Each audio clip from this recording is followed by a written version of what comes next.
Supportive emotionally. And ఇకపోతే నేను మామూలుగా ఇలాంటి ఒక షోస్ నుంచి వచ్చాను కాబట్టి ఇలాంటి షోస్ కండక్ట్ చేసే వాళ్ళ పర్స్పెక్టివ్లో చూస్తే ఈ అమ్మాయి ఏ పాట పాడితే బాగుంటుంది అనుకుని రకరకాల డిస్కషన్ సాంగ్ సెలెక్షన్లో చేయడంలో తప్పు లేదు. ఎన్నో డిస్కషన్స్ అవుతూ ఉంటాయి. ఒక్కొక్కసారి వాళ్ళు సర్లే అని వదిలేసి కన్విన్స్ అయిపోయి వేరే వీళ్ళకి నచ్చిన పాటలు పాడనిస్తారు. ఒక్కోసారి వీళ్ళు కన్విన్స్ అయ్యి వాళ్ళకి అవతల వాళ్ళకి నచ్చిన పాటలు పాడే అవకాశాలు ఉంటాయి. సో దీన్ని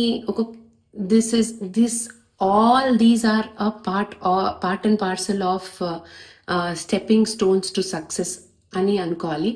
because not just a reality show, in reality also ఒక సాంగ్ పాడితేనే నెక్స్ట్ డే ఉంటుందో లేదో తెలియదు.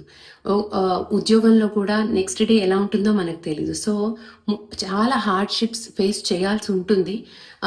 వాటిని ఏ విషయానికి ఎంత సీరియస్నెస్ మనకి ఇవ్వాలి అనేది మనం ఆలోచించుకోవాలి. లెట్స్ నాట్ అంతంత అంటే అదంతా పెద్ద దాన్ని వేలెత్తి చూపేంత నాకు అంటే అనిపించట్లేదు అప్పుడే.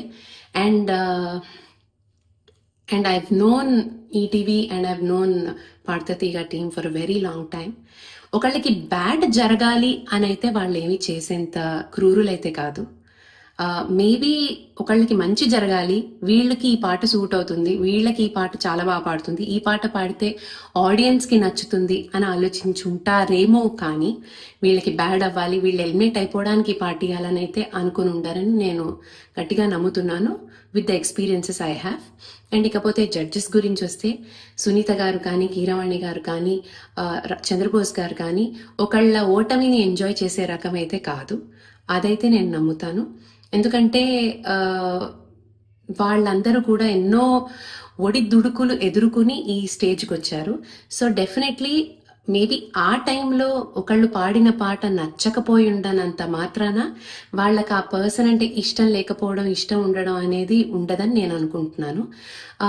కానీ మనమున్న పొజిషన్లో ఇప్పుడు ఒక కంటెస్టెంట్ యాంగిల్లో చూస్తే చిన్న కామెంట్ కూడా చాలా డిస్టర్బింగ్గా ఉంటుంది. చిన్న కాంప్లిమెంట్ కూడా చాలా హ్యాపీనెస్ ఇస్తుంది.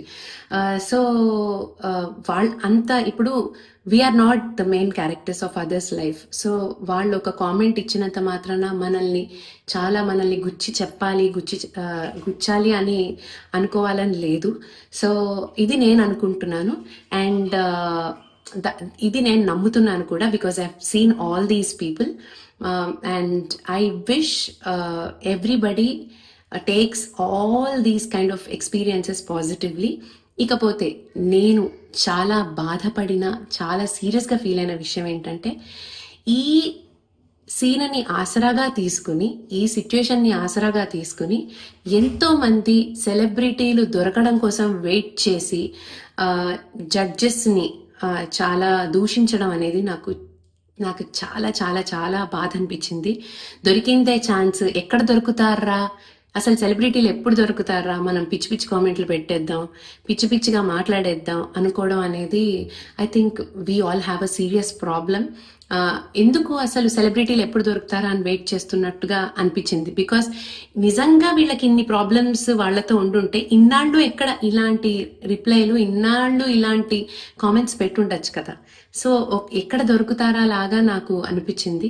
Maybe I'm wrong also, but నాకు ఇలా అనిపించింది. It's my opinion about this thing, because I've seen a lot of hate comments.